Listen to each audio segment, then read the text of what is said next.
En el año 1934, en los márgenes brumosos de un Medellín que apenas despertaba a la modernidad, una serie de susurros infantiles comenzaron a desvanecerse en el aire denso y húmedo de Antioquia. No fue un estruendo, sino una lenta hemorragia de ausencias, pequeños vacíos que se abrían en las familias campesinas que trabajaban las fértiles tierras de los alrededores de la ciudad. La historia oficial, la que se escribe en los registros policiales con tinta desvaída y prisa administrativa, los llamó Los Perdidos del 34, una nota a pie de página melancólica, un compendio de fugas juveniles, de trágicos e improbables ahogamientos en las aguas turbias del río. En aquellos informes, el nombre de la familia Benavides aparece mencionado con una reverencia casi sagrada, como benefactores que ofrecieron consuelo y colaboraron activamente en las búsquedas infructuosas. Eran el faro de la caridad en una época de sombras, pero la oscuridad más profunda, como bien sabe la historia, es aquella que se viste con el manto de la luz, la que se oculta a plena vista, latiendo bajo el suelo que todos pisan. La historia que están a punto de escuchar ha permanecido enterrada bajo más de un siglo de silencio deliberado y pactos de sangre. Es un secreto que el propio río ha guardado en su lecho de fango y olvido. Antes de que desenterremos juntos esta verdad ponzoñosa, díganme en los comentarios desde qué ciudad nos acompañan en este descenso a las tinieblas, y si se sienten fascinados, como yo, por los misterios sombríos que se niegan a morir, asegúrense de que están suscritos a este canal, pues el viaje apenas comienza. La familia Benavides era, en la Medellín de los años 30, el epítome del progreso y la piedad. Liderados por el patriarca, el doctor Ismael Benavides, su reputación era tan sólida como los cimientos de la catedral, que ayudaron a financiar.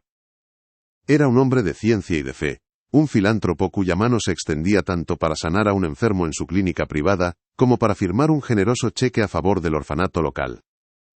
Su esposa, doña Elvira, era un pilar de las obras de caridad, y sus hijos, educados en las mejores escuelas de Europa, representaban el futuro brillante de una estirpe destinada a la grandeza. Su hacienda, a las afueras de la ciudad, bautizada con el nombre de El Silencio, era famosa por sus jardines de orquídeas exóticas y por la aparente paz que emanaba de sus muros encalados. Era un Edén de orden y prosperidad que se asomaba a las orillas de un río que, para el resto del mundo, no era más que una corriente de agua, pero que para ellos guardaba un significado mucho más antiguo y terrible. Hoy, la hacienda El Silencio es un esqueleto arquitectónico devorado por la selva tropical.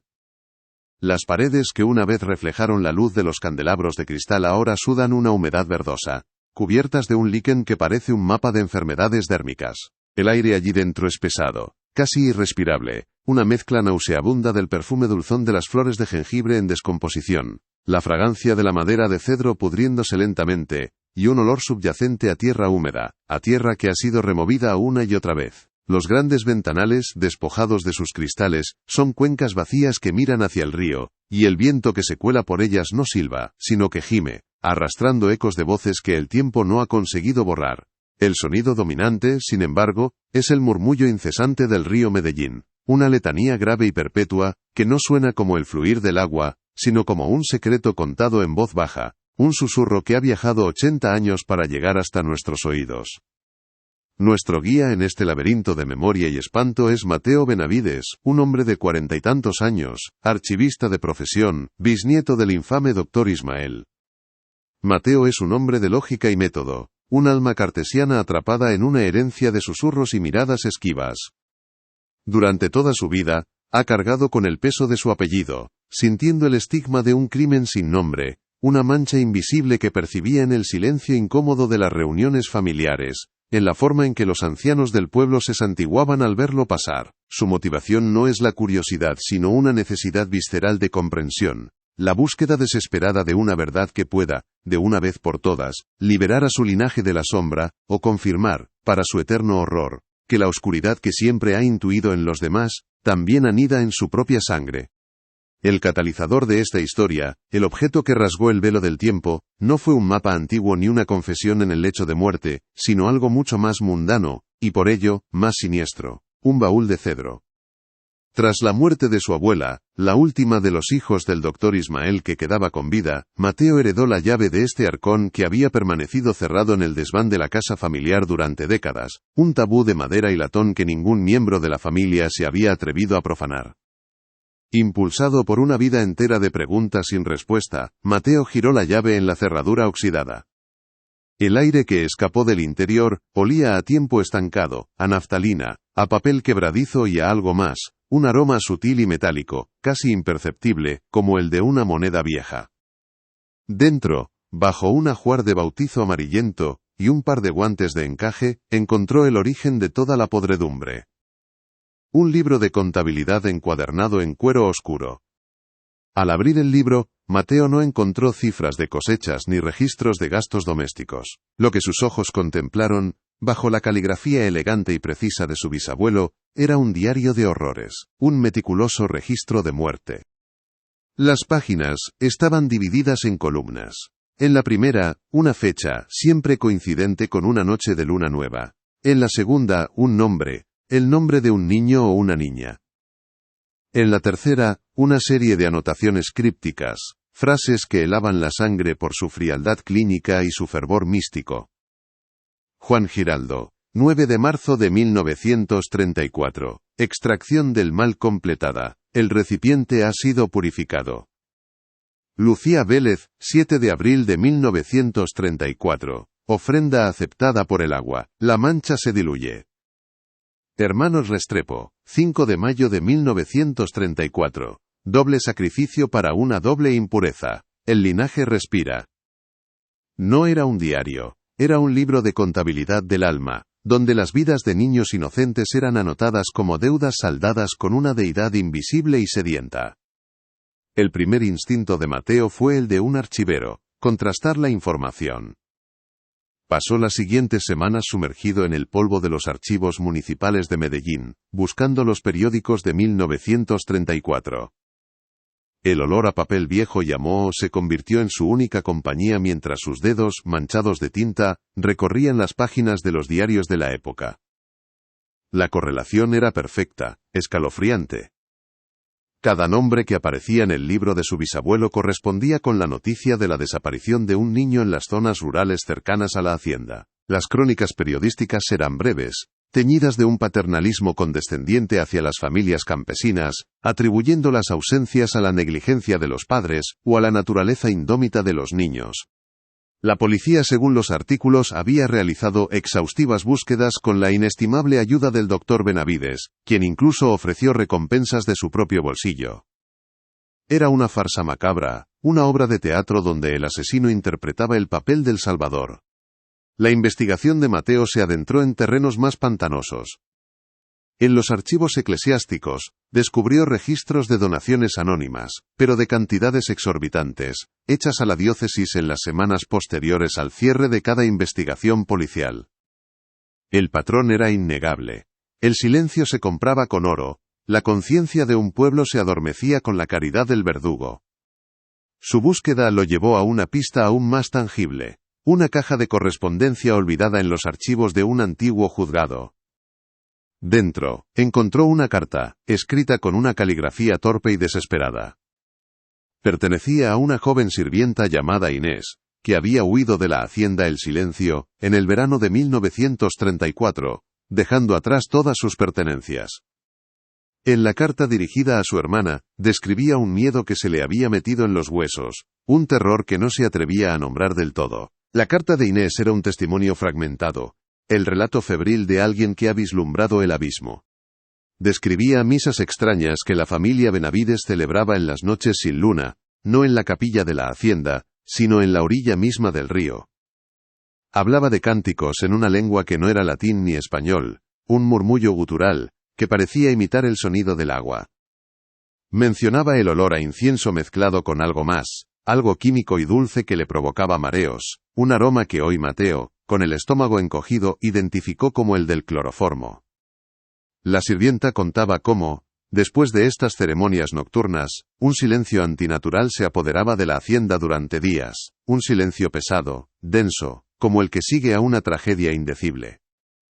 Y describía el terror que sentía al ver al doctor Benavides visitar las casas de sus trabajadores, con su maletín de médico en la mano, ofreciendo chequeos gratuitos a los niños, sus ojos brillando con una intensidad que no era la de un sanador, sino la de un depredador eligiendo a su presa. Armado con el diario, los recortes de prensa y la carta de la sirvienta, Mateo comenzó a reconstruir el rompecabezas. La verdad que emergía era más monstruosa de lo que jamás hubiera podido imaginar. Su bisabuelo, el pilar de la comunidad, el hombre de ciencia y fe, no era simplemente un asesino en serie. Era el sumo sacerdote de un culto familiar endogámico, una secta hermética obsesionada con la pureza de su propia sangre. El doctor Ismael Benavides, en su delirio mesiánico, había llegado a creer que su linaje estaba maldito, contaminado por un pecado ancestral, una mancha hereditaria que se transmitía de generación en generación, y había ideado un ritual para purgar esa mancha, una liturgia de sangre y agua, en la que el río Medellín no era un simple cauce, sino una entidad sagrada, una deidad fluvial capaz de lavar los pecados y absorber la impureza. Los secuestros no eran aleatorios, eran selecciones minuciosas, casi quirúrgicas. Bajo la apariencia de chequeos médicos rutinarios, el doctor Benavides examinaba a los hijos de los campesinos que vivían y trabajaban en sus tierras. No buscaba enfermedades físicas, sino un tipo de imperfección que solo él podía ver, una marca invisible que, en su mente retorcida, los convertía en recipientes de la impureza. Los niños más débiles, los más melancólicos, los que tenían alguna pequeña malformación física, ellos eran los elegidos. En las noches de luna nueva, la familia Benavides al completo, desde la piadosa doña Elvira hasta sus hijos adolescentes, participaba en la ceremonia. Llevaban al niño a la orilla del río, a un altar de piedra construido para tal fin, y allí, entre cánticos heréticos que mezclaban salmos bíblicos con invocaciones paganas, el doctor realizaba su bautismo de sangre. No era un asesinato para ellos, era un acto sagrado, una transferencia, una purificación. Para Mateo, cada nueva revelación era un golpe físico, un descenso a un infierno personal que llevaba su propio apellido.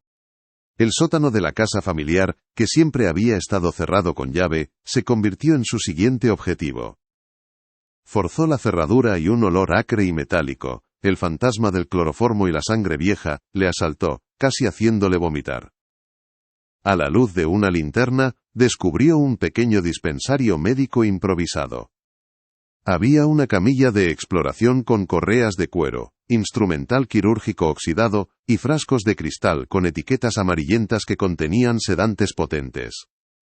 En una esquina, encontró una pila de pequeñas prendas de ropa, ropajes humildes de niño campesino, doblados y guardados como si fueran trofeos o reliquias de un sacrificio. La racionalidad de Mateo, su coraza de archivero, se hizo añicos. Estaba de pie en el corazón de la maquinaria del horror, en el lugar donde el miedo de los niños se convertía en silencio. El horror, sin embargo, aún guardaba una capa más profunda de perversión. Mientras releía el diario de su bisabuelo una noche de insomnio, con el sonido de la lluvia golpeando los cristales como un tambor fúnebre, Mateo descifró el código final, la verdad que lo cambiaría todo. Las anotaciones junto a los nombres de los niños a menudo incluían iniciales. LB, JB, EB, eran las iniciales de sus propios hijos y nietos. El pecado ancestral que el doctor Benavides intentaba purgar, no era una mancha espiritual, sino algo mucho más tangible, una enfermedad genética degenerativa que afectaba a su propia familia, una tara que él, como médico, conocía perfectamente pero que, por orgullo y fanatismo se negaba a aceptar. Los niños sacrificados no eran recipientes aleatorios de una impureza abstracta. Cada uno era un sustituto simbólico, un avatar de uno de sus propios descendientes, a quienes consideraba marcados por la enfermedad. La liturgia no era para limpiar la tierra ni para apaciguar a un dios antiguo, era un acto de magia simpática de una crueldad inimaginable. El doctor Benavides creía que, al sacrificar a un niño sano que actuaba como doble de su propio hijo o nieto enfermo, podía transferir la maldición de su sangre a una víctima inocente. El río no era un purificador, sino un vehículo de transferencia. Cada bautismo era un intento desesperado y demencial de engañar a la muerte y a la genética, de salvar a los suyos condenando a los hijos de otros. La filantropía, la piedad, la reputación intachable, todo era una fachada construida con un cuidado exquisito para ocultar un abismo de egoísmo y locura. La familia Benavides no solo mataba para purificarse, mataba para sobrevivir, creyendo que la sangre de los inocentes podía comprar la salud de los suyos. ¿Qué parte de esta sombría revelación los ha dejado más conmocionados? ¿La frialdad científica del doctor, la complicidad de toda una familia, o la retorcida lógica de sacrificar a un niño para salvar a otro? Dejen su reacción en los comentarios. Quiero saber qué sienten al asomarse a esta oscuridad con nosotros. La verdad completa cayó sobre Mateo con el peso de una lápida. Su familia, su sangre, su propio ADN, estaban indisolublemente ligados a un pacto monstruoso. El estigma que había sentido toda su vida no era una fantasía, era el eco de los llantos de docenas de niños, un grito ahogado por el murmullo del río y por generaciones de silencio culpable. Ahora comprendía las miradas de su abuela, su tristeza perpetua, su negativa a hablar del pasado. Ella había sido una de esas niñas marcadas, una de las iniciales en el libro de contabilidad de su padre. Había vivido toda su vida sabiendo que un niño desconocido había muerto en su lugar, que su existencia se había construido sobre la tumba anónima de una víctima sacrificial. El silencio de la familia no era solo para ocultar el crimen, sino para poder seguir viviendo con el peso insoportable de esa deuda de sangre. Con el diario en su maletín, un objeto que ahora le quemaba al tacto, Mateo condujo hasta las ruinas de la hacienda El Silencio. Era un día gris, plomizo, y una llovizna fina empapaba la vegetación exuberante que se aferraba a los muros decrépitos.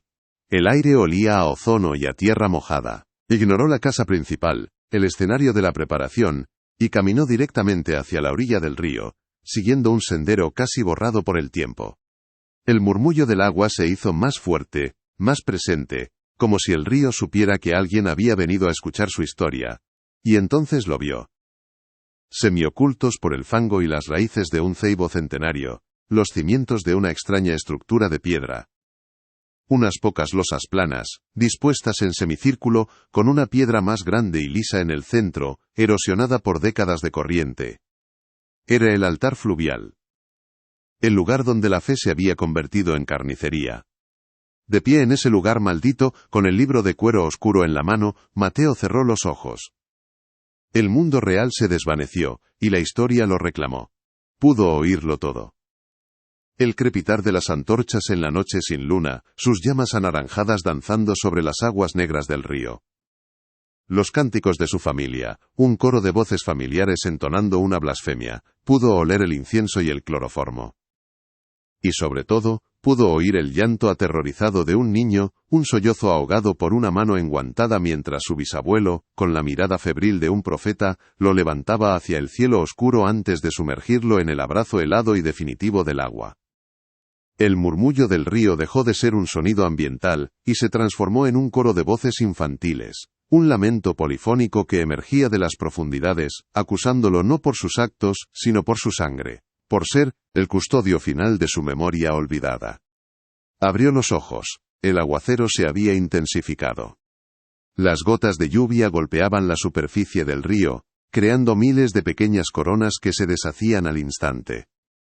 Mateo se dio cuenta de que él era el único que poseía la verdad completa, una verdad tan monstruosa que no podía liberar a nadie. Los culpables llevaban décadas muertos y enterrados en panteones de mármol. Las víctimas eran solo nombres en un libro olvidado y fantasmas en la memoria del agua. Publicar la historia destruiría lo que quedaba de su familia, pero mantenerla en secreto lo convertiría en cómplice, en el último eslabón de la cadena de silencio. Era una herencia de la que no podía escapar, una crónica de sangre que ahora le pertenecía. El culto de los Benavides no había terminado con la muerte del doctor. Simplemente se había ocultado, esperando a que un descendiente, lo suficientemente valiente o insensato, lo desenterrara. El mal no había desaparecido del valle, simplemente había cambiado de forma. Se había transformado en folclore, en una leyenda susurrada para asustar a los niños, y evitar que se acercaran solos al río. La historia de Los Perdidos del 34 se convirtió en el cuento del bautismo del diablo, una narración popular que, sin saberlo, se acercaba terriblemente a la verdad.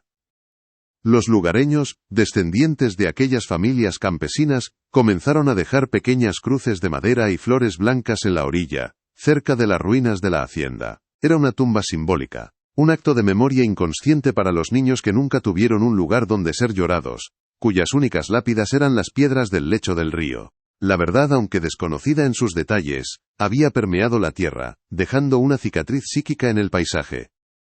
Para Mateo, la vida después de la revelación se convirtió en un purgatorio.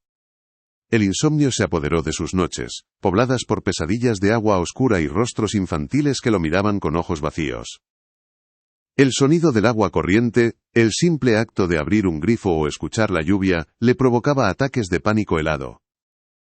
A veces, al mirar su propio reflejo en un charco o en un cristal empañado, le parecía ver, por una fracción de segundo, la cara asustada de un niño desconocido superpuesta a la suya. La carga de ser un Benavides ya no era un estigma social, sino una condena personal. Llevaba en su interior el archivo completo del horror, y el silencio que ahora guardaba era mucho más pesado que el de sus antepasados, porque el suyo era un silencio consciente, un silencio lleno de nombres, fechas y detalles macabros. La historia de la familia Benavides, y los niños del río sagrado, no es solo una crónica criminal. Es una reflexión sobre la naturaleza del mal como herencia, sobre cómo los secretos no resueltos pueden envenenar un linaje durante generaciones. Nos enseña cómo la fe y la ciencia, las dos grandes herramientas humanas para dar sentido al mundo, pueden corromperse y convertirse en instrumentos de una barbarie inimaginable cuando se ponen al servicio del orgullo y el miedo. Es un recordatorio de que las víctimas olvidadas nunca desaparecen del todo, sus ecos permanecen atrapados en los lugares donde sufrieron, en los objetos que tocaron, esperando pacientemente a que alguien se atreva a escuchar su historia y a pronunciar su nombre en voz alta, devolviéndoles aunque sea por un instante la existencia que les fue arrebatada. El libro de contabilidad del Dr. Ismael Benavides permanece ahora en una caja de seguridad, su contenido conocido únicamente por Mateo. La hacienda El Silencio continúa su lento proceso de descomposición, siendo reclamada por la naturaleza, que parece querer cubrir con un manto de vegetación la memoria de la atrocidad. Y el río Medellín sigue fluyendo, arrastrando consigo los sedimentos del pasado, sus aguas más oscuras y profundas en el tramo que bordea la propiedad. La leyenda local sigue viva, y quizás sea la única justicia posible para esas pequeñas almas perdidas. Haberse convertido en un mito, en una advertencia eterna que resuena en el murmullo del agua. Una pregunta, sin embargo, queda flotando en el aire denso y húmedo de este valle, una pregunta que nos inquieta y nos persigue. ¿Y si los niños nunca se fueron realmente del río? ¿Y si siguen allí, en el fondo fangoso esperando, no la venganza, sino simplemente que el mundo recuerde sus nombres? Si esta investigación los ha mantenido cautivos hasta el final, demuestren su apoyo dejando un me gusta en el vídeo y compartiéndolo con alguien que, como ustedes, adora los misterios que nos confrontan con las facetas más oscuras del ser humano. Y para no perderse ninguna de nuestras futuras inmersiones en los archivos prohibidos de la historia, suscríbanse al canal y activen la campana de notificaciones. Hay muchas más historias esperando ser desenterradas, y muchas más voces que merecen ser escuchadas. En el año 1934, en los márgenes brumosos de un Medellín que apenas despertaba a la modernidad, una serie de susurros infantiles comenzaron a desvanecerse en el aire denso y húmedo de Antioquia. No fue un estruendo, sino una lenta hemorragia de ausencias, pequeños vacíos que se abrían en las familias campesinas que trabajaban las fértiles tierras de los alrededores de la ciudad. La historia oficial, la que se escribe en los registros policiales con tinta desvaída y prisa administrativa, los llamó Los Perdidos del 34, una nota a pie de página melancólica, un compendio de fugas juveniles de trágicos e improbables ahogamientos en las aguas turbias del río. En aquellos informes, el nombre de la familia Benavides aparece mencionado con una reverencia casi sagrada, como benefactores, que ofrecieron consuelo y colaboraron activamente en las búsquedas, infructuosas. Eran el faro de la caridad en una época de sombras, pero la oscuridad más profunda, como bien sabe la historia, es aquella que se viste con el manto de la luz, la que se oculta a plena vista, latiendo bajo el suelo que todos pisan con confianza, envenenando las raíces mismas de la comunidad que finge proteger. El eco de esos pequeños pies corriendo por los cafetales se apagó uno a uno, y el silencio que dejaron fue rellenado con el murmullo piadoso de las oraciones y el tintineo del dinero que compraba la paz de las conciencias. Un silencio tan espeso como el lodo del río que todo lo cubre y todo lo guarda. La historia que están a punto de escuchar ha permanecido enterrada bajo casi un siglo de silencio deliberado y pactos de sangre. Es un secreto que el propio río ha guardado en su lecho de fango y olvido, una verdad tan ponzoñosa que la tierra misma se negó a custodiarla, entregándosela a la corriente perpetua del agua. Antes de que desenterremos juntos esta crónica de horror, díganme en los comentarios desde qué ciudad nos acompañan en este descenso a las tinieblas. Y si se sienten fascinados, como yo, por los misterios sombríos que se niegan a morir, por esas historias que se aferran a las paredes de las casas abandonadas y a la memoria de los lugares malditos, asegúrense de que están suscritos a este canal. El viaje que emprendemos hoy no es para los débiles de espíritu, pues nos adentraremos en el corazón de una oscuridad que se creía familia, que se llamaba a sí misma piedad y que bautizaba a sus víctimas con el nombre de purificación. Acompáñenme, si se atreven, a escuchar lo que el río tiene que contar. La familia Benavides era, en la Medellín de los años 30, el epítome del progreso y la piedad. Liderados por el patriarca, el doctor Ismael Benavides, su reputación era tan sólida y blanca como los cimientos de la catedral que ayudaron a financiar. Era un hombre de ciencia y de fe, una dualidad que inspiraba confianza ciega, un filántropo cuya mano se extendía tanto para sanar a un enfermo en su clínica privada, como para firmar un generoso cheque a favor del orfanato local. Su esposa, doña Elvira, era un pilar de las obras de caridad, un rostro sereno y maternal que presidía todas las juntas de beneficencia, su nombre un sinónimo de virtud cristiana. Sus hijos, educados en las mejores escuelas de Europa, representaban el futuro brillante de una estirpe destinada a la grandeza, jóvenes de modales impecables y futuros prometedores. Su hacienda, a las afueras de la ciudad, bautizada con el profético nombre de El Silencio, era famosa por sus jardines de orquídeas exóticas y por la aparente paz que emanaba de sus muros encalados. Era un Edén de orden y prosperidad que se asomaba a las orillas de un río que, para el resto del mundo, no era más que una corriente de agua, pero que para ellos guardaba un significado mucho más antiguo y terrible, una deidad sedienta a la que rendían un culto secreto y atroz. Hoy, la hacienda El Silencio es un esqueleto arquitectónico devorado por la selva tropical, un monumento a la decadencia. Las paredes que una vez reflejaron la luz de los candelabros de cristal, ahora sudan una humedad verdosa, cubiertas de un líquen que se extiende como un mapa de enfermedades dérmicas sobre la cal desconchada. El aire allí dentro es pesado, casi irrespirable, una mezcla nauseabunda del perfume dulzón de las flores de jengibre en descomposición, la fragancia de la madera de cedro pudriéndose lentamente desde el interior, y un olor subyacente a tierra húmeda, a tierra que ha sido removida una y otra vez, ocultando secretos que se niegan a permanecer enterrados. Los grandes ventanales, despojados hace mucho de sus cristales, son cuencas vacías que miran fijamente hacia el río, y el viento que se cuela por ellas no silba sino que gime, arrastrando ecos de voces que el tiempo no ha conseguido borrar del todo. El sonido dominante, sin embargo, es el murmullo incesante del río Medellín, una letanía grave y perpetua que, en este tramo maldito, no suena como el fluir del agua, sino como un secreto contado en voz baja, un susurro que ha viajado 80 años para llegar hasta nuestros oídos, exigiendo ser escuchado. Nuestro guía en este laberinto de memoria y espanto es Mateo Benavides, un hombre de 40 y tantos años, archivista de profesión, bisnieto del infame doctor Ismael. Mateo es un hombre de lógica y método, un alma cartesiana atrapada en una herencia de susurros y miradas esquivas, un prisionero de un apellido que es a la vez un blasón y una marca de Caín. Durante toda su vida, ha cargado con el peso de su linaje, sintiendo el estigma de un crimen sin nombre, una mancha invisible que percibía en el silencio incómodo de las reuniones familiares, en la forma en que los ancianos del pueblo se santiguaban discretamente al verlo pasar por la plaza. Su motivación no es la curiosidad morbosa, sino una necesidad visceral de comprensión, la búsqueda desesperada de una verdad que pueda, de una vez por todas, liberar a su estirpe de la sombra o confirmar, para su eterno horror, que la oscuridad que siempre ha intuido en los demás también anida, latente y paciente, en su propia sangre. Es el último custodio de un legado que no comprende, y su viaje no es hacia el pasado, sino hacia el interior de sí mismo, hacia el origen de la mancha.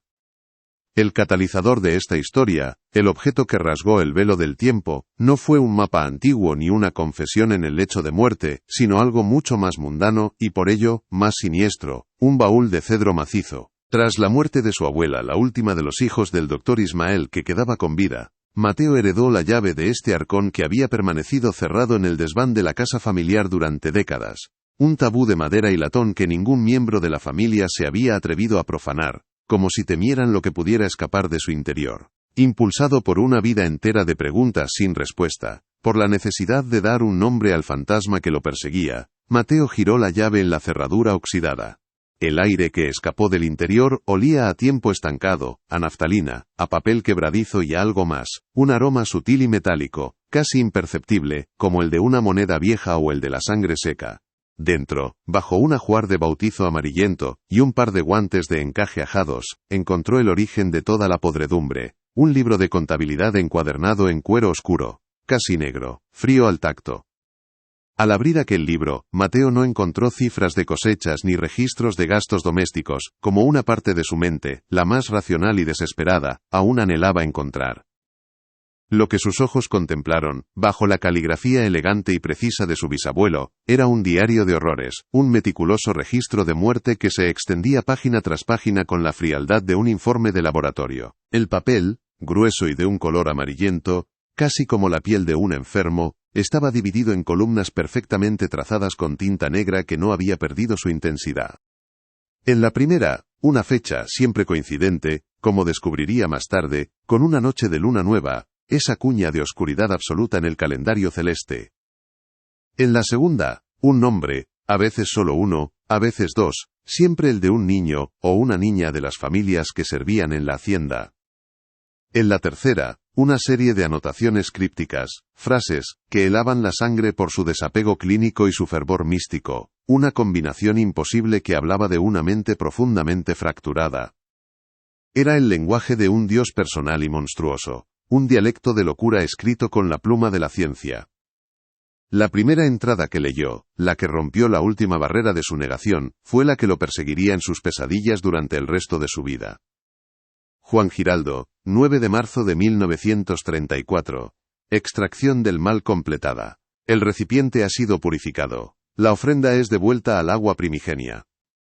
Debajo, otra. Lucía Vélez, 7 de abril de 1934. Ofrenda aceptada por el agua. La mancha se diluye en la corriente. El linaje respira con más fuerza. Y una más, aún más terrible. Hermano Restrepo, 5 de mayo de 1934. Doble sacrificio para una doble impureza. El río reclama su deuda y nos concede su gracia. No era un diario personal. Era un libro de contabilidad del alma. Un registro de transacciones divinas donde las vidas de niños inocentes eran anotadas como deudas saldadas con una deidad invisible y sedienta. Una entidad que habitaba en las profundidades fangosas del río que bordeaba su propiedad. Cada nombre era un espectro, cada frase una sentencia de muerte firmada por la misma mano que, durante el día, recetaba remedios para la tos y consolaba a las madres afligidas. La dualidad era tan absoluta, tan perfecta en su monstruosidad, que por un instante Mateo sintió que el libro mismo era un objeto imposible, una paradoja física que no debería existir en el universo. El primer instinto de Mateo no fue el de un heredero aterrorizado, sino el de un archivero profesional. La incredulidad era un mecanismo de defensa, un muro de lógica que intentaba erigir contra el tsunami de horror que amenazaba con ahogarlo.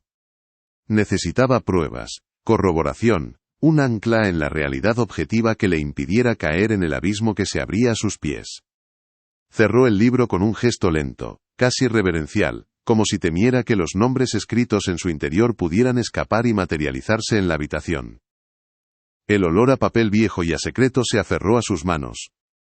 Durante las siguientes semanas, se sumergió en el polvo y el silencio de los archivos municipales de Medellín, un refugio de orden y cronología donde esperaba desmentir la locura de su bisabuelo. El olor a moho y a tiempo encapsulado se convirtió en su única compañía, mientras sus dedos, manchados por la tinta de microfilmes y el polvo de legajos olvidados, recorrían las páginas de los diarios de 1934, buscando las fechas que ahora estaban grabadas a fuego en su memoria. La correlación fue perfecta, escalofriante, una sinfonía macabra donde cada nota del diario de su bisabuelo encontraba su eco exacto en las páginas de la prensa local. Cada nombre que aparecía en el libro de cuero oscuro correspondía, sin una sola excepción, con la noticia de la desaparición de un niño en las zonas rurales cercanas a la hacienda El Silencio. Las crónicas periodísticas eran breves, relegadas a las páginas interiores, teñidas de un paternalismo condescendiente hacia las familias campesinas, a las que se describía como gente sencilla y supersticiosa. Los artículos atribuían las ausencias a la negligencia de los padres, a la naturaleza indómita de los niños que se aventuraban demasiado cerca del río, o a la fantasía de una fuga hacia la ciudad en busca de una vida mejor. Eran explicaciones cómodas, tranquilizadoras, diseñadas para no perturbar la paz de la próspera sociedad medellinense. La verdad era demasiado incómoda, y el periódico, como siempre, prefería la ficción que vende a la realidad que aterra. Lo más nauseabundo para Mateo fue descubrir el papel que la prensa había asignado a su bisabuelo en aquella farsa. El nombre del doctor Ismael Benavides aparecía en casi todos los artículos, pero no como sospechoso sino como un pilar de la comunidad, un ángel de la guarda. Se le citaba extensamente, ofreciendo palabras de consuelo a las familias destrozadas. Se elogiaba su inestimable ayuda a la policía, a la que prestaba sus caballos y sus hombres para las exhaustivas búsquedas. Incluso se publicaban anuncios, pagados de su propio bolsillo, ofreciendo generosas recompensas por cualquier información sobre el paradero de los niños. Era una obra de teatro macabra, una puesta en escena de una perversión insondable, donde el asesino interpretaba con una convicción escalofriante el papel del Salvador, dirigiendo las búsquedas lejos de la orilla del río, consolando a los padres cuyo dolor él mismo había infligido, y construyendo, sobre las tumbas anónimas de sus víctimas, un monumento a su propia virtud. La investigación de Mateo se adentró en terrenos aún más pantanosos, en los archivos silenciosos y solemnes de la diócesis. Si el dinero podía comprar la inacción de la ley, razón, o con acento agudo, también podía comprar el silencio de Dios, o al menos el de sus representantes en la tierra. Tras días de paciente búsqueda entre libros de donaciones y registros de misas, encontró el patrón que buscaba. No eran donaciones directas, sino contribuciones anónimas, de cantidades exorbitantes para la época, hechas a diversas obras de caridad de la Iglesia, en las semanas inmediatamente posteriores al cierre oficial de cada investigación policial. El patrón era innegable. Una hemorragia de dinero que seguía a la hemorragia de vidas. El silencio se compraba con oro, la conciencia de un pueblo se adormecía con la caridad del verdugo. La familia Benavides no solo limpiaba su linaje con sangre, sino que lavaba su reputación con donativos, asegurándose de que ninguna pregunta incómoda se atreviera a perturbar la paz de su hacienda. Su búsqueda, ahora una obsesión que consumía sus días y sus noches, lo llevó a una pista aún más tangible, un hallazgo casi milagroso en el caos burocrático de un antiguo juzgado. Mientras revisaba expedientes de lindes y propiedades de la familia, su mano tropezó con una caja de correspondencia olvidada, mal archivada y cubierta por una capa de polvo tan gruesa que parecía un sudario. Dentro, entre documentos legales sin importancia, encontró una carta, un único sobre amarillento que había escapado a la purga del tiempo. Estaba escrita con una caligrafía torpe y desesperada, las letras inclinadas como si huyeran de algo. Pertenecía a una joven sirvienta llamada Inés, que, según un registro de personal que Mateo había encontrado previamente, había huido de la hacienda El Silencio, en el verano de 1934, dejando atrás todas sus pertenencias y su último salario. En la carta dirigida a su hermana en un pueblo lejano, describía un miedo que se le había metido en los huesos, un terror que no se atrevía a nombrar del todo, pero cuyos contornos dibujaba con el pulso tembloroso del pánico. La carta de Inés era un testimonio fragmentado, el relato febril de alguien que ha vislumbrado el abismo y ha corrido para salvar la vida. Describía misas extrañas que la familia Benavides al completo, desde el doctor hasta sus hijos adolescentes, celebraba en las noches sin luna. No las celebraban en la capilla de la hacienda, un lugar de piedad pública, sino en la orilla misma del río, en un claro apartado al que nadie más tenía permiso para acercarse. Hablaba de cánticos en una lengua que no era latín ni español, un murmullo gutural y rítmico que, según ella, parecía imitar el sonido del agua arrastrando las piedras del fondo, como si la familia estuviera conversando con el propio río. La descripción era la de un ritual pagano, una ceremonia ancestral que se desarrollaba a pocos kilómetros de una ciudad que se enorgullecía de su modernidad y su fe católica. La sirvienta mencionaba el olor que impregnaba el aire durante esas noches, un aroma denso y perturbador que se colaba por las rendijas de su ventana. Era una mezcla de incienso, del tipo que se usa en las iglesias, pero combinado con algo más, algo químico y extrañamente dulce, que le provocaba mareos y una sensación de irrealidad. Un aroma que hoy Mateo, con el estómago encogido y un sudor frío recorriéndole la espalda, identificó sin lugar a dudas como el del cloroformo, el anestésico que su bisabuelo como médico tendría a su disposición en cantidades ilimitadas. La pieza encajaba con una precisión nauseabunda. Los niños no eran llevados a la fuerza, al menos no luchando. Eran sedados, sumidos en un sueño artificial del que serían arrancados por el abrazo helado del río, su último grito ahogado antes de poder formarse en sus gargantas. Inés contaba en su carta cómo, después de estas ceremonias nocturnas, un silencio antinatural se apoderaba de la hacienda durante días. No era un silencio pacífico, sino un silencio pesado, denso, cargado de una tensión palpable, como el que sigue a una tragedia indecible. Los miembros de la familia se movían por la casa como sonámbulos, evitando las miradas de los sirvientes y las suyas propias, sus rostros pálidos y sus ojos vacíos. La propia doña Elvira, siempre tan activa en sus obras de caridad, se recluía en sus aposentos, y el único sonido que se oía era el de su rosario desgranándose una y otra vez, una penitencia inútil por un pecado que planeaba volver a cometer en la siguiente luna nueva. Era el silencio de la culpa compartida, el pacto mudo de una familia unida no por el amor, sino por el horror. Pero la parte más aterradora de la carta, la que hizo que Mateo tuviera que detener la lectura para controlar las arcadas, era la descripción del comportamiento del doctor Benavides en los días previos a las ceremonias. Inés relataba el terror que sentía al ver al patriarca visitar las casas de sus trabajadores, con su maletín de médico en la mano, ofreciendo chequeos gratuitos a los niños. Lo describía moviéndose entre ellos con una sonrisa afable, pero sus ojos, según la sirvienta, brillaban con una intensidad que no era la de un sanador, sino la de un lobo eligiendo al cordero más débil del rebaño. Sus manos expertas no buscaban signos de enfermedad, sino de una imperfección, que solo él parecía comprender. La caridad era su coartada, la medicina su arma, y su reputación intachable el velo perfecto para ocultar al monstruo que seleccionaba a su próxima víctima con un toque paternal en la frente. Armado con el diario, los recortes de prensa, los registros de donaciones y ahora la carta de la sirvienta, Mateo comenzó a reconstruir el rompecabezas. La verdad que emergía de la superposición de estos documentos era más monstruosa de lo que jamás hubiera podido imaginar en sus peores pesadillas. Su bisabuelo, el pilar de la comunidad, el hombre de ciencia y fe, no era simplemente un asesino en serie movido por un impulso sádico. Eso habría sido, en cierto modo, más comprensible. No, la realidad era mucho más compleja y demencial. Era el sumo sacerdote de un culto familiar endogámico, una secta hermética y autofágica obsesionada con la pureza de su propia sangre, una pureza que creían amenazada y que estaban dispuestos a defender con la sangre de otros. El doctor Ismael Benavides en su delirio mesiánico había llegado a creer que su linaje estaba maldito, contaminado por un pecado ancestral, una mancha hereditaria que se transmitía de generación en generación como una enfermedad del alma. Y en su arrogancia, había decidido que podía extirparla. Había ideado un ritual para purgar esa mancha, una liturgia de sangre y agua, que era una blasfema perversión de los sacramentos cristianos que practicaba en público. En su cosmogonía privada, el río Medellín no era un simple cauce de agua, sino una entidad sagrada, una deidad fluvial con el poder de lavar los pecados y absorber la impureza del mundo. Y como todas las deidades antiguas, ésta exigía un sacrificio para conceder sus favores.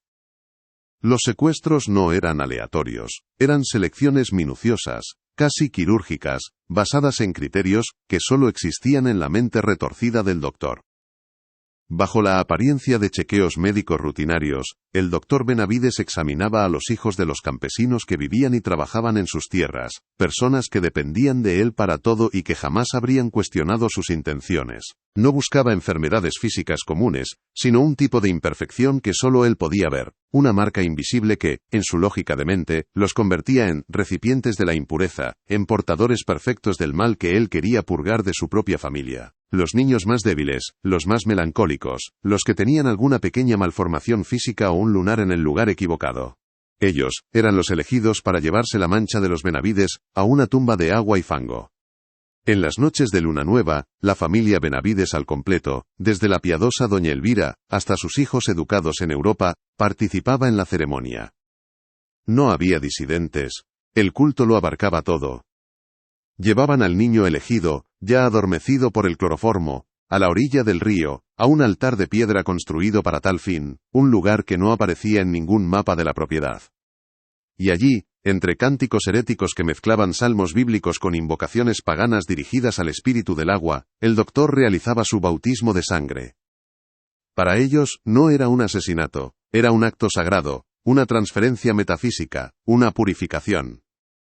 Creían firmemente que, al sumergir a la víctima en la corriente, la impureza era arrancada del niño y arrastrada por el río, y que, a cambio, el linaje de los Benavides quedaba un poco más limpio, un poco más cerca de la salvación que tanto anhelaban. Para Mateo, cada nueva revelación era un golpe físico, un descenso a un infierno personal que llevaba su propio apellido. El sótano de la casa familiar, un lugar que siempre había estado cerrado con llave y del que su abuela decía que solo contenía trastos viejos, se convirtió en su siguiente objetivo. Forzó la cerradura, que se resistió con un chirrido agónico y un olor acre y metálico. El fantasma del cloroformo y la sangre vieja impregnado en la madera y la tierra, le asaltó con una violencia inesperada, casi haciéndole vomitar. Era el olor de la carta de Inés, el olor del miedo. A la luz de una linterna, su haz tembloroso cortando la oscuridad densa, descubrió un pequeño dispensario médico improvisado, una antesala del horror. Allí estaba todo, dispuesto con un orden metódico que lo hacía aún más espantoso. Una camilla de exploración con correas de cuero desgastadas en los tobillos y las muñecas. Una bandeja de acero con instrumental quirúrgico oxidado, no para curar sino para examinar, para buscar la marca de la víctima. Frascos de cristal con etiquetas amarillentas escritas a mano, que contenían sedantes potentes y por supuesto cloroformo. En una esquina, como un altar profano, encontró una pila de pequeñas prendas de ropa. Ropajes humildes de niño campesino, doblados y guardados con un cuidado inexplicable, como si fueran trofeos de caza o las reliquias de un sacrificio sagrado. La racionalidad de Mateo, su coraza de archivero, se hizo añicos. Estaba de pie en el corazón de la maquinaria del horror, en el lugar donde el miedo de los niños se convertía en silencio. El horror, sin embargo, aún guardaba una capa más profunda de perversión, un giro final que esperaba en las páginas del diario. Mientras releía el libro de su bisabuelo una noche de insomnio, con el sonido de la lluvia golpeando los cristales como los dedos de un esqueleto, Mateo descifró el código final, la verdad que lo cambiaría todo, y que daría un sentido aún más monstruoso a la locura de su familia. Las anotaciones crípticas junto a los nombres de los niños sacrificados a menudo incluían unas iniciales al margen, LB, JB, EB. Al principio, no les había dado importancia, pero esa noche, su mente agotada hizo la conexión. Eran las iniciales de los propios hijos y nietos del doctor Ismael Benavides.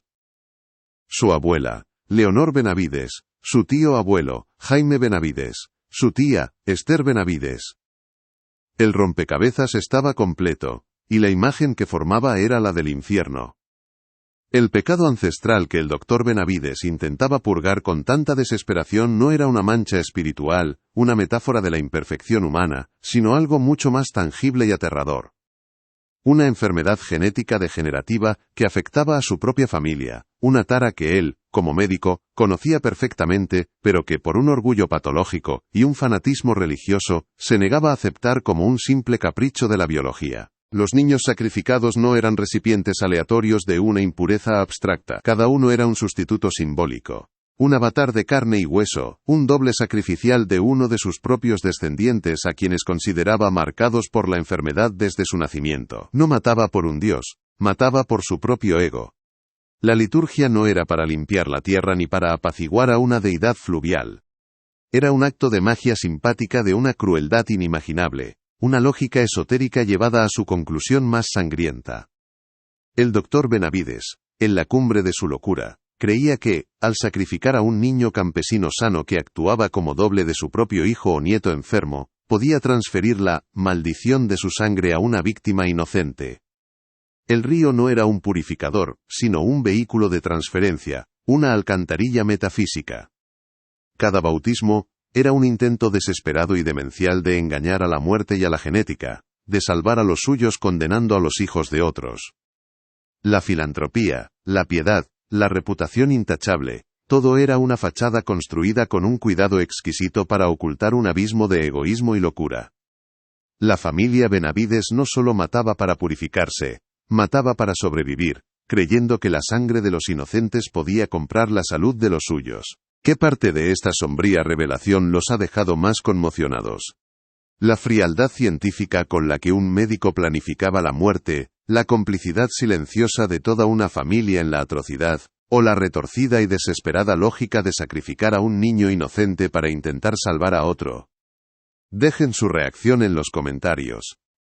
Quiero saber qué sienten al asomarse a esta oscuridad con nosotros, al comprender que los monstruos más terribles no son los que se esconden en las sombras, sino los que se visten con la bata blanca de un sanador y la sonrisa de un benefactor.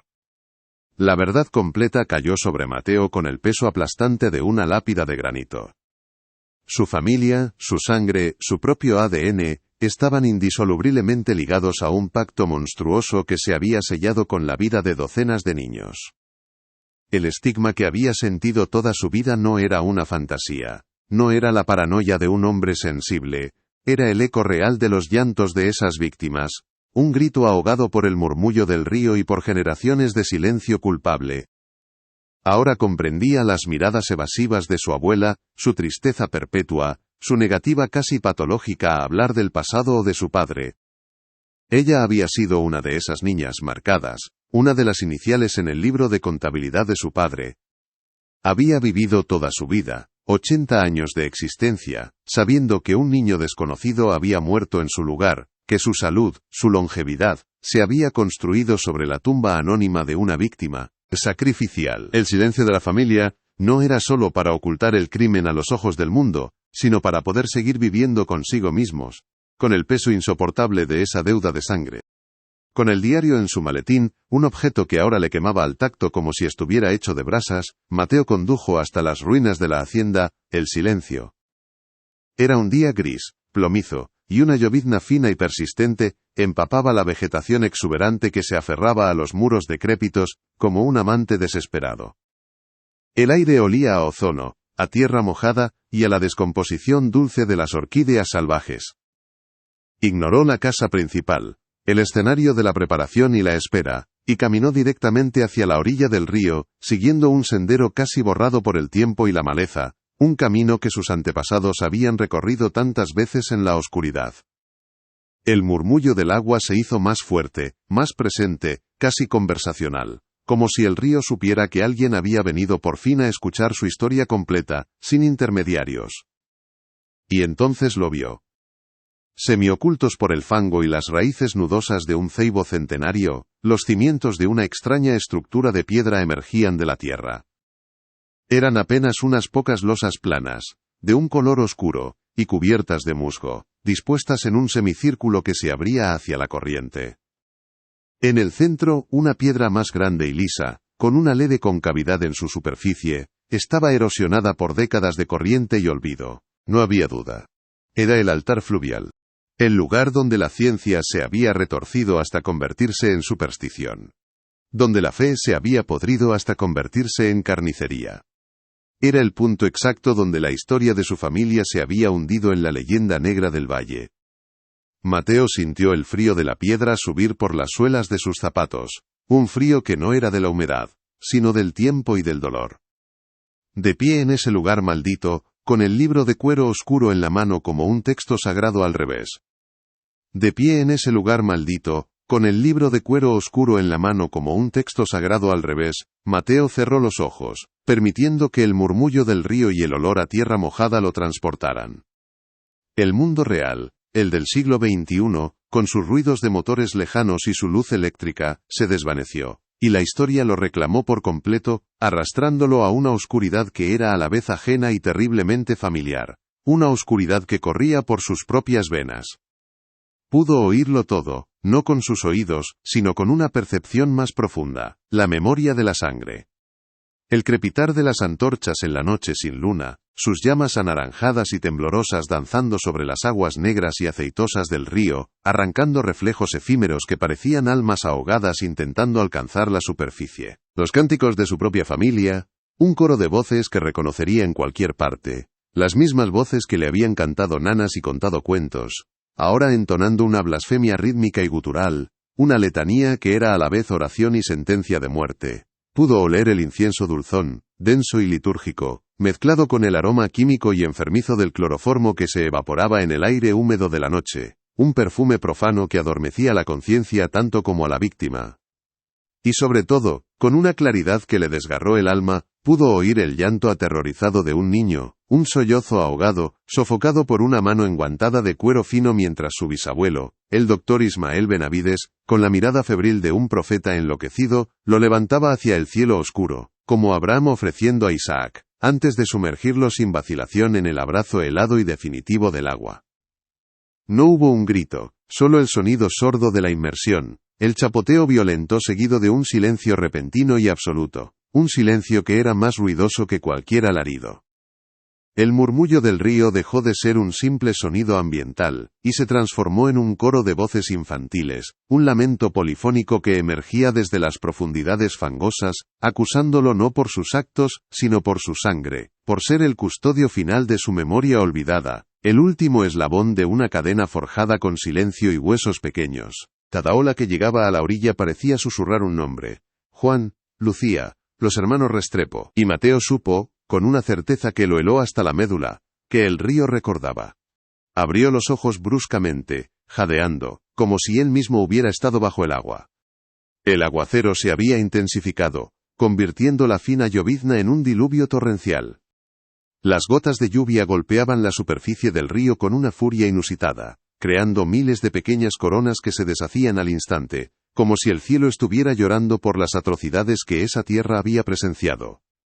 Mateo se dio cuenta, con una lucidez dolorosa, de que él era el único que poseía la verdad completa, el mapa detallado de aquel infierno familiar. Era una verdad tan monstruosa, tan fundamentalmente perversa, que no podía liberar a nadie. Los culpables llevaban décadas muertos y enterrados en panteones de mármol, sus nombres grabados en placas de bronce, que elogiaban su piedad y su servicio a la comunidad. Las víctimas eran solo nombres en un libro olvidado y fantasmas en la memoria del agua, sus cuerpos nunca recuperados, sus tumbas marcadas solo por la corriente incesante. Publicar la historia, sacar a la luz el diario, destruiría lo poco que quedaba de su familia, mancharía a las nuevas generaciones con un pecado que no habían cometido pero del que eran, de alguna manera, beneficiarios. Pero mantenerla en secreto, guardar el libro en otro baúl cerrado, lo convertiría en cómplice, en el último sacerdote del culto, el guardián final de la cadena de silencio. Era una herencia de la que no podía escapar, una crónica de sangre, que ahora le pertenecía en cuerpo y alma. El culto de los Benavides no había terminado con la muerte del doctor Ismael. Simplemente se había ocultado, había entrado en un estado de latencia, esperando a que un descendiente lo suficientemente valiente o insensato como él lo desenterrara de su tumba de papel y cuero. Y ahora, al conocer la verdad, él era el responsable de decidir si el monstruo debía seguir durmiendo, o si debía ser expuesto a la luz del día, aunque esa luz lo quemara a él también. El mal no había desaparecido del valle con la muerte de los verdugos. Simplemente había cambiado de forma, se había vuelto más sutil, más etéreo.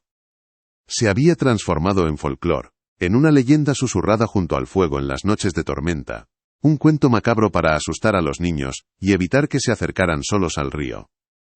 La historia oficial de Los Perdidos del 34 se había metamorfoseado en la narración popular del bautismo del diablo, una fábula que, sin que sus narradores lo supieran, se acercaba terriblemente a la verdad. Hablaba de un hombre rico y poderoso que hacía un pacto con el río, ofreciéndole las almas de los niños a cambio de la salud y la prosperidad de su familia. La memoria colectiva, aunque despojada de nombres y fechas, había conservado la esencia del horror. La transacción impía que había tenido lugar en aquellas orillas. El secreto había supurado a través de la tierra, envenenando el imaginario del lugar. Los lugareños, descendientes de aquellas familias campesinas que habían servido y temido a los Benavides, comenzaron a realizar sus propios rituales de memoria. Dejaban pequeñas cruces de madera de guayabo y flores blancas silvestres en la orilla, cerca de las ruinas de la hacienda. Nadie sabía exactamente por qué lo hacían. Era una tradición heredada, un acto de respeto hacia un dolor antiguo y sin nombre. Era una tumba simbólica, un cenotafio colectivo para los niños que nunca tuvieron un lugar donde ser llorados, cuyas únicas lápidas eran las piedras del lecho del río. La verdad, aunque desconocida en sus detalles fácticos, había permeado la tierra, dejando una cicatriz psíquica en el paisaje, una herida que la comunidad intentaba sanar instintivamente con sus pequeños gestos de piedad. Era la prueba de que ninguna atrocidad puede ser completamente borrada, mientras haya alguien que recuerde el miedo. Para Mateo, la vida después de la revelación se convirtió en un purgatorio personal, una existencia suspendida entre el mundo de los vivos y el archivo de los muertos. El insomnio se apoderó de sus noches, que ahora estaban pobladas por pesadillas recurrentes de agua oscura y rostros infantiles que lo miraban con ojos vacíos, no con acusación, sino con una tristeza infinita. El sonido del agua corriente, el simple acto de abrir un grifo en la seguridad de su apartamento, o escuchar la lluvia golpear contra el cristal de la ventana, le provocaba ataques de pánico helado, una reacción visceral que no podía controlar. Su cuerpo recordaba un terror que su mente apenas podía procesar. El agua, fuente de vida, se había convertido para él en un símbolo de muerte, en un portal a la locura de su linaje. A veces, en momentos de distracción, al mirar su propio reflejo en un charco después de la lluvia, o en el cristal empañado del baño, le parecía ver, por una fracción de segundo, una superposición, la cara asustada de un niño desconocido fundida con sus propias facciones. Era como si los fantasmas de las víctimas lo hubieran reclamado, como si lo vieran no como un individuo, sino como un Benavides, el portador de la sangre que los había condenado. La carga de su apellido ya no era un estigma social, una incomodidad en las reuniones, era una condena personal, una marca indeleble en su alma. Llevaba en su interior el archivo completo del horror, y el silencio que ahora guardaba era mucho más pesado que el de sus antepasados, porque el suyo era un silencio consciente, un silencio lleno de nombres, fechas y detalles macabros que gritaban en su cabeza, cada vez que cerraba los ojos. La historia de la familia Benavides y los niños del río Sagrado no es solo una crónica criminal, un caso más para los anales del horror colombiano. Es una reflexión profunda y perturbadora sobre la naturaleza del mal como herencia, sobre cómo los secretos no resueltos y los crímenes no expiados pueden envenenar un linaje durante generaciones, transmitiéndose como una enfermedad genética del espíritu. Nos enseña cómo la fe y la ciencia, las dos grandes herramientas humanas para dar sentido al mundo y combatir el caos, pueden corromperse y retorcerse hasta convertirse en instrumentos de una barbarie inimaginable cuando se ponen al servicio del orgullo, el egoísmo y el miedo a la propia mortalidad. Es la historia de cómo un hombre, aterrorizado por la fragilidad de su propia sangre, decidió que la sangre de otros era un precio aceptable para pagar por su supervivencia. Es también un recordatorio solemne de que las víctimas olvidadas, aquellas cuyos nombres son borrados de los registros oficiales, y cuya memoria es sepultada bajo el peso del poder y la influencia, nunca desaparecen del todo. Sus ecos permanecen, persistentes y tenaces, atrapados en los lugares donde sufrieron, en los objetos que tocaron, en la tierra que absorbió su miedo. Esperan pacientemente, a veces durante décadas, a que alguien se atreva a escuchar su historia, a que una conciencia inquieta tropiece con la llave de un viejo baúl, y tenga el coraje de girarla. Esperan a que alguien pronuncie su nombre en voz alta, devolviéndoles, aunque sea por un instante fugaz, la existencia y la dignidad que les fueron arrebatadas en una noche sin luna, a la orilla de un río que se convirtió en su única tumba. El libro de contabilidad del Dr. Ismael Benavides, el Evangelio Negro del culto familiar, permanece ahora en una caja de seguridad en un banco, su contenido conocido únicamente por Mateo. Es un objeto maldito, un concentrado de maldad que quema al tacto y envenena la mente. La hacienda al silencio continúa su lento e inexorable proceso de descomposición, siendo reclamada por la naturaleza, que parece querer cubrir con un manto de enredaderas y musgo la memoria de la atrocidad, como si la propia tierra sintiera vergüenza de lo que allí ocurrió.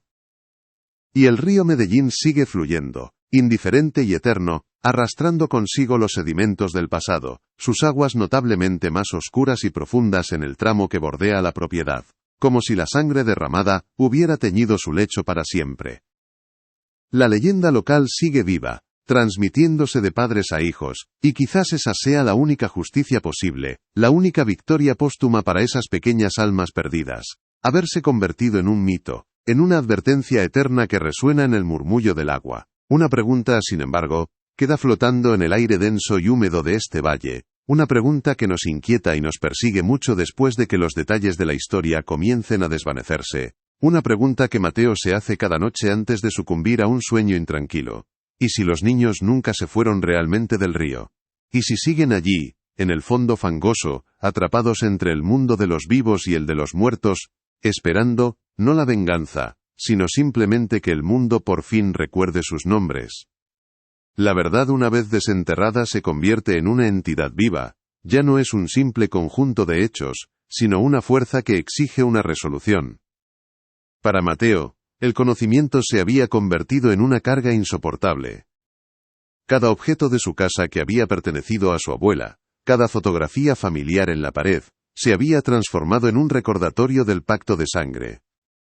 El rostro sereno de su abuela en una fotografía de su juventud ya no le inspiraba ternura, sino un escalofrío. Veía en sus ojos el conocimiento culpable, la sombra de la niña que había muerto para que ella pudiera vivir. La casa de sus ancestros, que antes representaba la solidez y el prestigio, ahora se le antojaba un mausoleo construido sobre cimientos de huesos infantiles. No podía seguir viviendo en medio de esos fantasmas. Decidió que debía hacer algo, un acto simbólico que, si bien no podía cambiar el pasado, al menos podría honrar a las víctimas y romper, a su manera, la cadena de silencio. No podía ir a la policía con un diario de casi un siglo de antigüedad, lo tomarían por loco, o peor aún, por un fabulador que buscaba manchar un apellido ilustre. La justicia legal era una puerta cerrada. La justicia histórica, sin embargo, era un camino que él, como archivero, conocía bien. Pasó semanas investigando en los registros de bautismo de las parroquias rurales, buscando los nombres de los niños del diario, intentando encontrar a sus descendientes, a los sobrinos nietos de las víctimas, para devolverles al menos la certeza de lo que les había ocurrido a sus familiares perdidos. Fue una tarea ardua y dolorosa. Muchos de los registros se habían perdido, y las familias se habían dispersado con el tiempo y la violencia que más tarde asolaría la región. Pero perseveró, movido por una necesidad que era casi una expiación. Encontró a una anciana, nieta de la hermana de Juan Giraldo, el primer nombre en el diario. La mujer, de más de 80 años, recordaba las historias que su abuela le contaba sobre su hermanito desaparecido, un niño alegre al que el río se había tragado. Mateo, sin revelar la identidad de los asesinos para proteger a la mujer de un dolor aún mayor, le contó que había encontrado un viejo documento que confirmaba que su tío abuelo no se había ahogado por accidente, sino que había sido víctima de un crimen. Le entregó una copia de la página del diario donde aparecía su nombre. La reacción de la anciana fue de una tristeza profunda, pero también de un extraño alivio. «Siempre lo supimos», dijo con la voz quebrada, sus ojos llenos de lágrimas que habían esperado casi un siglo para ser derramadas.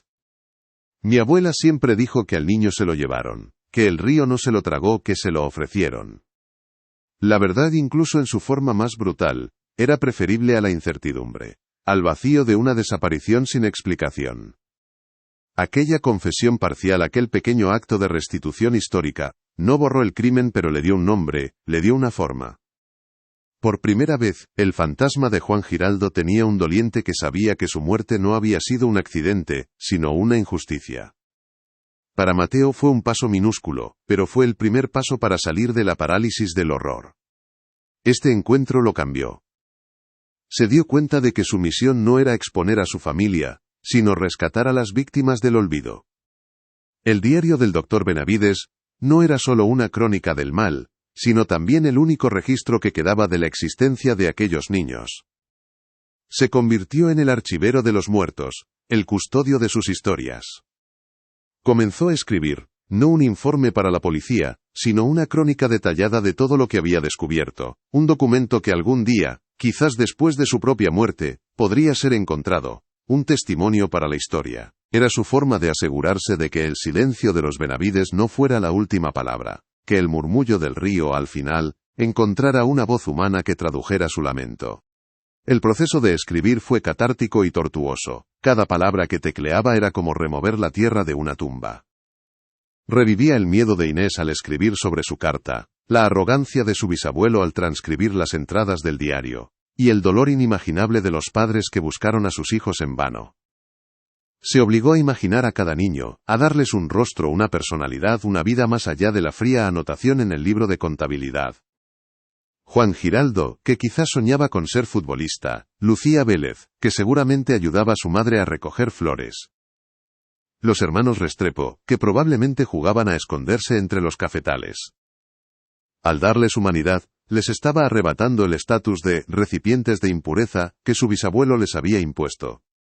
A medida que escribía, Mateo comenzó a entender la locura de su bisabuelo de una manera nueva y más aterradora. No lo justificaba, pero comprendía su origen. Vio a un hombre de ciencia confrontado con los límites de su conocimiento, un hombre orgulloso incapaz de aceptar la imperfección en su propio linaje. Vio a un fanático religioso que, al no encontrar consuelo en su fe, decidió crear una propia, una teología a medida que le permitía cometer los actos más atroces bajo el manto de la salvación. Fue una tormenta perfecta de arrogancia científica y perversión espiritual. Un cóctel letal, que explotó en la soledad de la hacienda, lejos de cualquier mirada que pudiera cuestionar su autoridad divina. El doctor Benavides no estaba loco en el sentido clínico. Estaba absoluta y terriblemente cuerdo dentro de su propia y monstruosa lógica. Esta comprensión no le trajo paz, pero sí una cierta claridad. El mal que su familia había desatado no era una fuerza sobrenatural, sino algo profundamente humano: el miedo a la muerte, a la decadencia, a la extinción. Por proteger su pequeño legado, su nombre, su sangre, habían estado dispuestos a sacrificar el mundo entero. Y en ese egoísmo radical residía la verdadera esencia de su monstruosidad. No eran sacerdotes de un culto antiguo, sino simplemente hombres y mujeres aterrorizados que habían elegido el camino del sacrificio ajeno en lugar de aceptar su propia fragilidad. Y esa, se dio cuenta Mateo, era una historia que se había repetido de innumerables formas a lo largo de la historia humana. Con el tiempo, Mateo aprendió a vivir con su herencia. El miedo al agua nunca desapareció por completo, pero se transformó en un respeto solemne. A veces, en los aniversarios de las fechas anotadas en el diario, conducía hasta un punto del río alejado de la hacienda, un lugar limpio y tranquilo, y arrojaba una flor blanca al agua. No era una oración, ni un ritual, sino un simple acto de recuerdo, un gesto para decirle al río, y a las almas que quizás aún lo habitaban, que alguien sabía sus nombres, que alguien no había olvidado. Era su forma de mantener una vigilia solitaria, de asegurarse de que, mientras él viviera, los niños del río sagrado no se desvanecerían por completo en la leyenda. La crónica que escribió permanece guardada junto al diario original. Es un documento que espera su momento, quizás para una generación futura que pueda mirar al pasado sin el dolor y la culpa que él siente. Tal vez nunca sea publicado. Tal vez su único propósito fue permitir que Mateo procesara el horror y encontrara una manera de seguir adelante, de vivir una vida que no fuera una simple continuación del silencio de sus antepasados. Pero la historia, como el agua del río, siempre encuentra una forma de fluir, de filtrarse a través de las grietas del tiempo. Y las historias de los niños perdidos del 34, aunque susurradas, nunca han dejado de contarse en el valle. El legado de los Benavides es, en última instancia, una lección sobre la fragilidad de la memoria y la persistencia del trauma. Nos enseña que las comunidades, como las personas, pueden sufrir heridas que nunca sanan del todo, que se convierten en cicatrices en el paisaje y en fantasmas en el folclore. La hacienda El Silencio sigue en ruinas, un recordatorio mudo de que la riqueza y la piedad pueden ser la máscara más elaborada para ocultar la podredumbre interior. Y los descendientes de las familias campesinas siguen dejando sus flores y sus cruces en la orilla, obedeciendo a un impulso que no comprenden del todo, pero que les dice que allí yace un dolor que merece ser honrado. La historia no termina aquí, porque cada vez que un niño de la región se acerca demasiado al río, y un padre lo llama con una voz teñida de un pánico ancestral, la memoria de los perdidos del 34 se activa de nuevo. Cada vez que alguien cuenta la leyenda del bautismo del diablo, el culto de los Benavides revive, no como historia, sino como mito. Y mientras el río Medellín siga fluyendo hacia el mar, arrastrará consigo el eco de esas voces, un recordatorio perpetuo de que hay secretos que el agua nunca olvida, y deudas de sangre que el tiempo no puede saldar. La pregunta final, la que nos deja temblando, no es qué pasó, sino qué otras historias como esta, duermen bajo la superficie de nuestra aparente normalidad, esperando a que la llave correcta gire en la cerradura de un viejo baúl. De pie en ese lugar maldito, con el libro de cuero oscuro en la mano como un texto sagrado al revés, Mateo cerró los ojos, permitiendo que el murmullo del río y el olor a tierra mojada lo transportaran. El mundo real, el del siglo XXI con sus ruidos de motores lejanos y su luz eléctrica se desvaneció, y la historia lo reclamó por completo, arrastrándolo a una oscuridad que era a la vez ajena y terriblemente familiar, una oscuridad que corría por sus propias venas. Pudo oírlo todo, no con sus oídos, sino con una percepción más profunda, la memoria de la sangre. El crepitar de las antorchas en la noche sin luna, sus llamas anaranjadas y temblorosas danzando sobre las aguas negras y aceitosas del río, arrancando reflejos efímeros que parecían almas ahogadas intentando alcanzar la superficie. Los cánticos de su propia familia, un coro de voces que reconocería en cualquier parte, las mismas voces que le habían cantado nanas y contado cuentos, ahora entonando una blasfemia rítmica y gutural, una letanía que era a la vez oración y sentencia de muerte. Pudo oler el incienso dulzón, denso y litúrgico, mezclado con el aroma químico y enfermizo del cloroformo que se evaporaba en el aire húmedo de la noche, un perfume profano que adormecía la conciencia tanto como a la víctima. Y sobre todo, con una claridad que le desgarró el alma, pudo oír el llanto aterrorizado de un niño, un sollozo ahogado, sofocado por una mano enguantada de cuero fino mientras su bisabuelo, el doctor Ismael Benavides, con la mirada febril de un profeta enloquecido, lo levantaba hacia el cielo oscuro, como Abraham ofreciendo a Isaac, antes de sumergirlo sin vacilación en el abrazo helado y definitivo del agua. No hubo un grito, solo el sonido sordo de la inmersión, el chapoteo violento seguido de un silencio repentino y absoluto, un silencio que era más ruidoso que cualquier alarido. El murmullo del río dejó de ser un simple sonido ambiental, y se transformó en un coro de voces infantiles, un lamento polifónico que emergía desde las profundidades fangosas, acusándolo no por sus actos, sino por su sangre, por ser el custodio final de su memoria olvidada, el último eslabón de una cadena forjada con silencio y huesos pequeños. Cada ola que llegaba a la orilla parecía susurrar un nombre: Juan, Lucía, los hermanos Restrepo. Y Mateo supo, con una certeza que lo heló hasta la médula, que el río recordaba. Abrió los ojos bruscamente, jadeando, como si él mismo hubiera estado bajo el agua.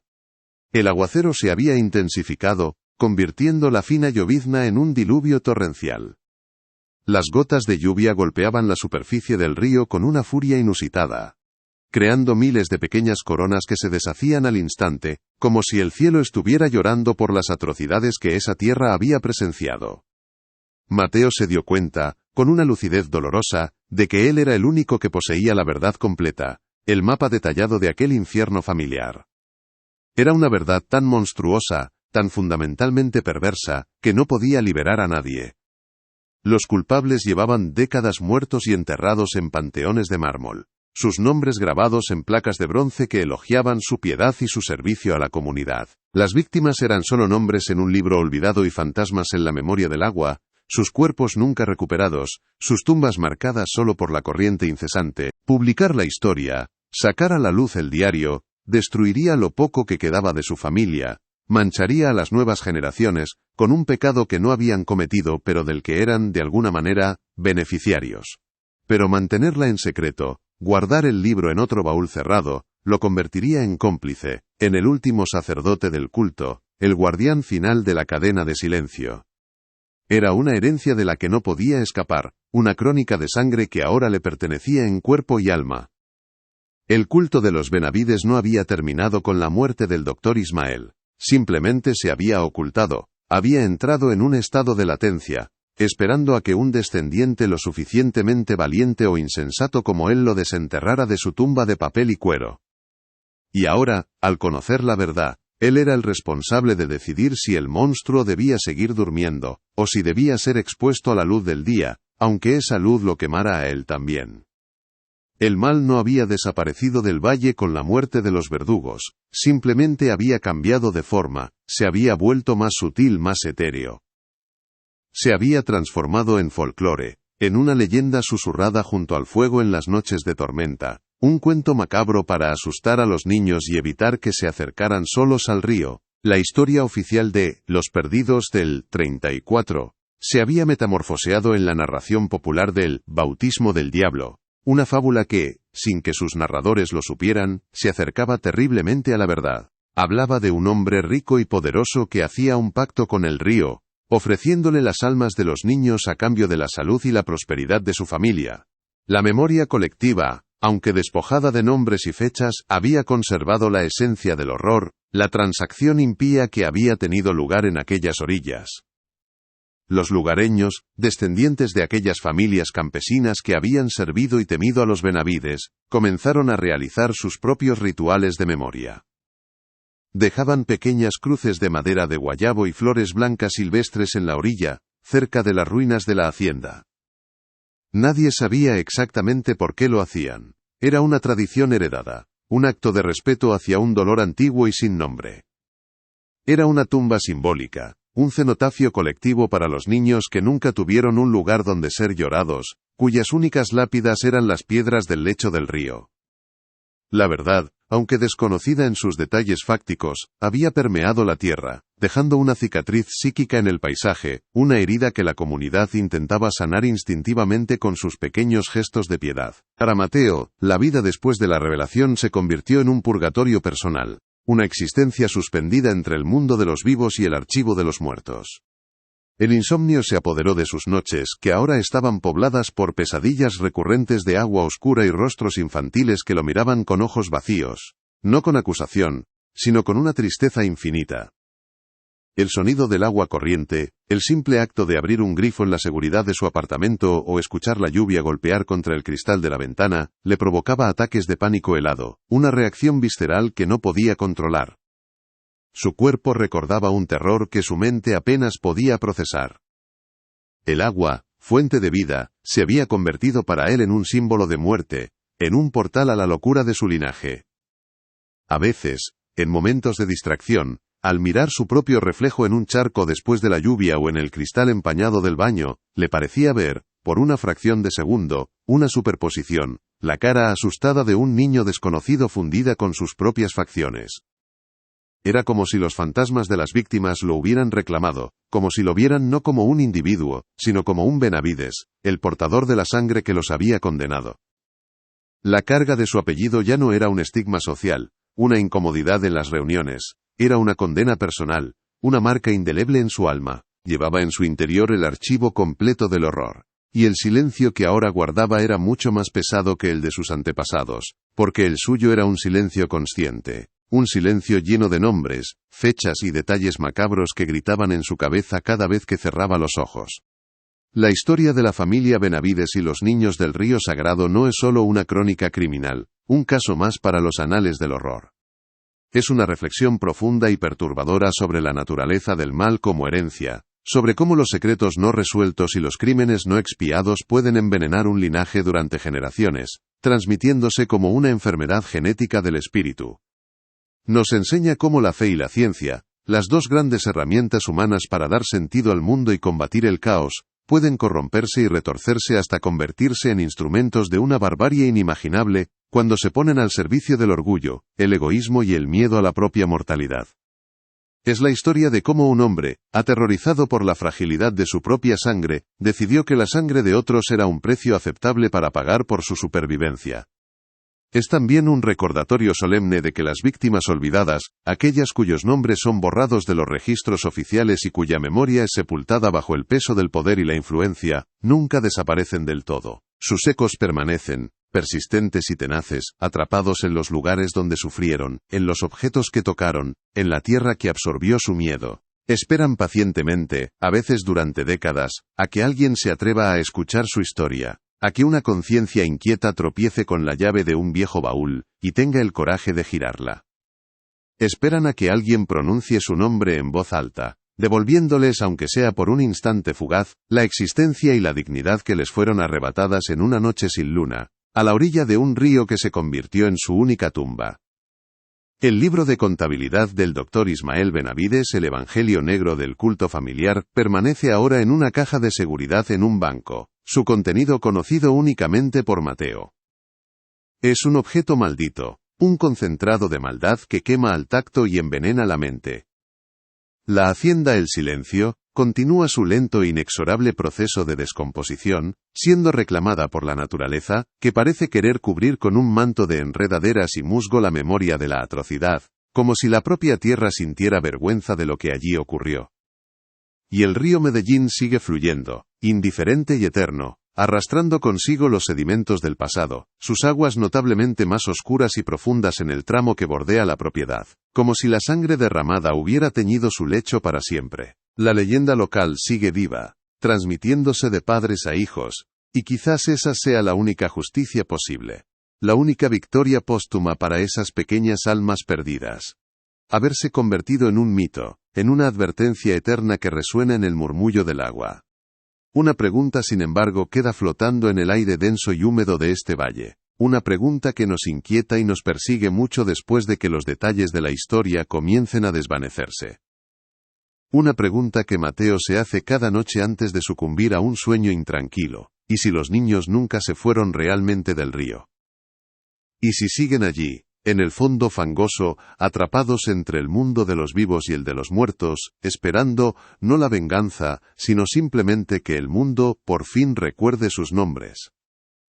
Si esta investigación los ha mantenido cautivos hasta el final, demuestren su apoyo dejando un me gusta en el vídeo, y compartiéndolo con alguien que como ustedes adora los misterios que nos confrontan con las facetas más oscuras del ser humano. Y para no perderse ninguna de nuestras futuras inmersiones en los archivos prohibidos de la historia, suscríbanse al canal y activen la campana de notificaciones. Hay muchas más historias esperando ser desenterradas y muchas más voces que merecen ser escuchadas.